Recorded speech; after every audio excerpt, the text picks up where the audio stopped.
वहीं लोकसभा सीट से एनडीए प्रत्याशी के तौर पर एलजेपीआर से अरुण भारती ने नामांकन कर दिया है।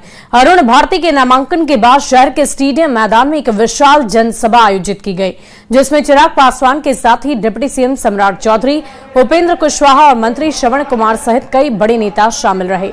इस मौके पर चिराग पासवान ने जहां बिहार में डबल इंजन की सरकार के फायदे गिनवाए, तो सम्राट चौधरी ने एक बार फिर से लालू प्रसाद और उनके कार्यकाल पर निशाना साधा है।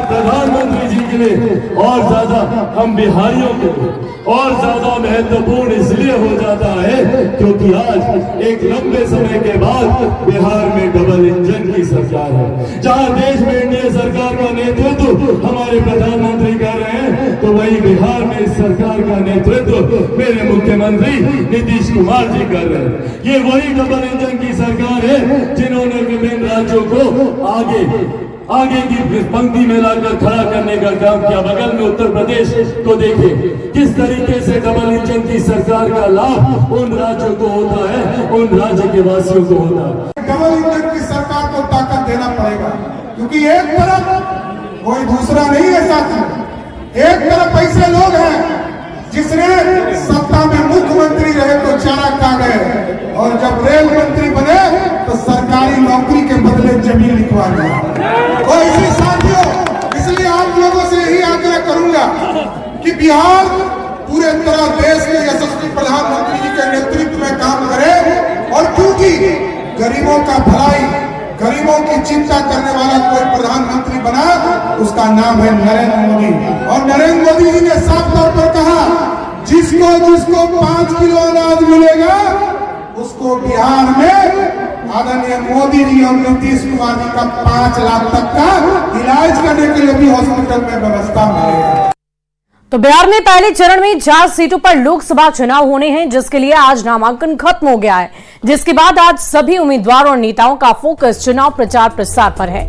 ऐसे में हम आपको ये बता देते हैं कि पहले चरण की एक सीट पर बिग फाइट किसके बीच में है। तो चलिए सबसे पहले हम बात जमुई की करते हैं। यहां से चिराग पासवान और साथ ही साथ अलग अलग नेताओं की बात भी आपने सामने रखी है। अरुण भारती एलजेपीआर की तरफ से, यानी कि चिराग पासवान की पार्टी की तरफ से, आरजेडी से अर्चना रविदास हैं। तो इनके बीच में जमुई लोकसभा सीट पर बिग फाइट होने जा रही है। ये तस्वीर आप देख पा रहे होंगे, एलजेपीआर अरुण भारती, आरजेडी से अर्चना रविदास है। इसके बाद औरंगाबाद सीट, जो बहुत ही हॉट सीट इस वक्त बिहार में मानी जा रही है, वो सीट की हम चर्चा कर रहे हैं। बीजेपी से सुशील कुमार सिंह हैं, और इसके बाद आरजेडी से अभय कुशवाहा हैं। आज ही इन्होंने भी अपना नामांकन दाखिल किया और इन्होंने कहा है कि मुझे पूरा भरोसा है कि यहाँ की जनता मुझ पर विश्वास करेगी। इसके बाद नवादा सीट पर हम आपको लिए चलते। देखिए, पहले फेज में 4 लोकसभा सीट पर चुनाव होने हैं, मतदान करेंगे सभी मतदाता। विवेक ठाकुर जो हैं वो बीजेपी से हैं, इसके साथ आरजेडी से श्रवण कुशवाहा हैं। इन लोगों ने भी नामांकन कर दिया है। तो नवादा सीट पर भी मतदान होने हैं, शुरुआत हो जाएगी पहले चरण में।